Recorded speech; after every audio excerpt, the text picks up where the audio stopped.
Assalamualaikum warahmatullahi wabarakatuh. Selamat pagi anak-anak. Pada pagi hari ini kita akan belajar tema 4, globalisasi.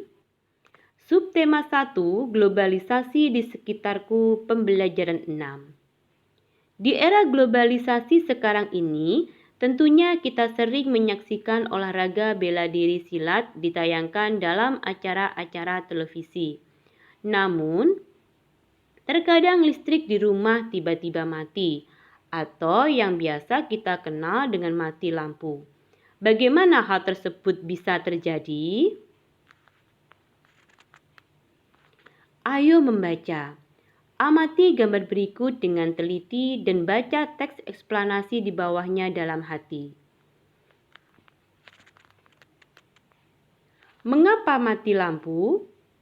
Listrik memiliki peran penting di era globalisasi. Globalisasi terjadi karena perkembangan teknologi di berbagai bidang yang didukung oleh peran listrik sebagai sumber energi di dalamnya. Kehidupan warga dunia saat ini menjadi sangat dekat dengan listrik.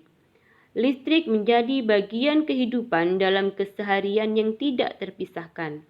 Sehingga saat arus listrik di rumah mendadak terputus, biasa kita sebut sebagai mati lampu. Kejadian tersebut menjadi hal yang cukup mengganggu. Faktor apakah yang menyebabkan hal tersebut terjadi? Perusahaan Listrik Negara atau PLN sebagai perusahaan negara yang mengurus bidang kelistrikan sesungguhnya juga tidak menyukai kejadian mati lampu, apalagi padam dalam waktu yang cukup lama. Karena hal tersebut akan sangat mengganggu berjalannya proses pembangkit transmisi distribusi energi listrik. Faktor-faktor penyebab mati lampu antara lain adalah ketidaksiapan pembangkit, gangguan transmisi atau gangguan distribusi. Faktor yang berpengaruh bisa dari luar dan dari dalam.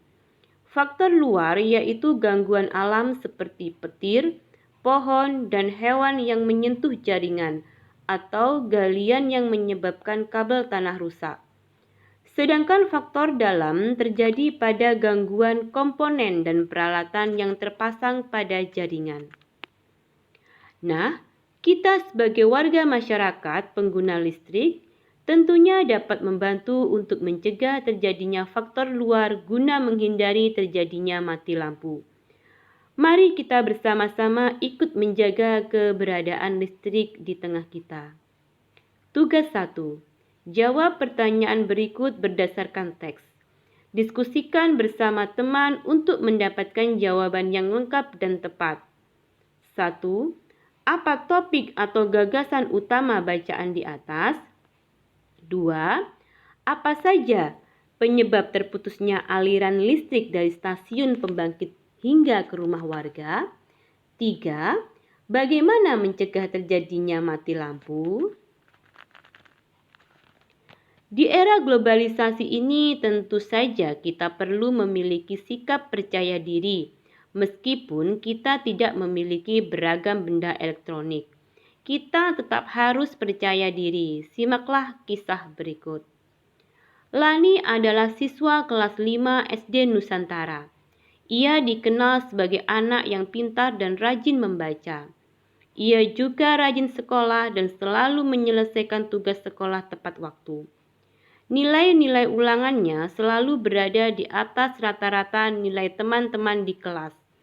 Selain itu, ia juga sangat ramah, ceria, dan suka membantu teman-teman yang mengalami kesulitan saat mengerjakan tugas sekolah. Hingga pada suatu hari, Lani sedang memakan bekal sekolahnya di kantin sekolah. Benny datang mendekatinya. "Lani, kuemu tampak enak. Sini, aku mau kuemu. Ini setengah saja ya, karena aku lapar. Tadi pagi aku bangun kesiangan, jadi tidak sempat sarapan. Sini bagi, pokoknya kau harus berikan kuemu. Lihat tuh, baju seragamu sangat kumal, sepatumu juga sobek. Berikan kuemu." Lani tertegun mendengar perkataan Benny. Ia baru menyadari bahwa dirinya memang hanya seorang anak miskin penjajah kue keliling. ayahnya pekerja serabutan yang tidak menentu penghasilannya. Lani memandangi sepatunya yang tampak mulai menganga. Juga seragam sekolahnya yang tidak lagi terlihat warna aslinya. Sejak hari itu, Lani kemudian menjadi anak yang pemurung.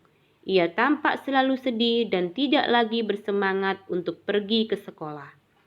Tugas 2. Bagaimana karakter tokoh Lani dan Benny? 2. Bagaimana sikap Benny kepada Lani? Apa yang seharusnya Benny lakukan? Jelaskan dan berikan alasan. Bagaimana sikap Lani setelah Benny menghinanya? Apa yang sebaiknya Lani lakukan? Jelaskan dan berikan alasan. Kita diciptakan Tuhan Yang Maha Esa dengan segala kelebihan dan kekurangannya, dan dengan bakat serta potensi yang berbeda-beda. Perbedaan kemampuan dan perbedaan ekonomi tersebut hendaknya tidak menjadi sumber perpecahan. Perbedaan tersebut juga tidak perlu mempengaruhi rasa percaya diri. Terus berusaha, kenali potensi diri, kembangkan bakat yang dimiliki untuk menutupi kekurangan diri, serta selalu tampil percaya diri. Hidup saling menghargai dan saling membantu tentunya akan menjadi modal untuk menjaga persatuan dan kesatuan bangsa dan negara kita. Demikianlah materi dan tugas tema 4 subtema 1 pembelajaran 6.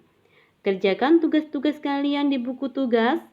Selamat mengerjakan. Tetap semangat. Wassalamualaikum warahmatullahi wabarakatuh.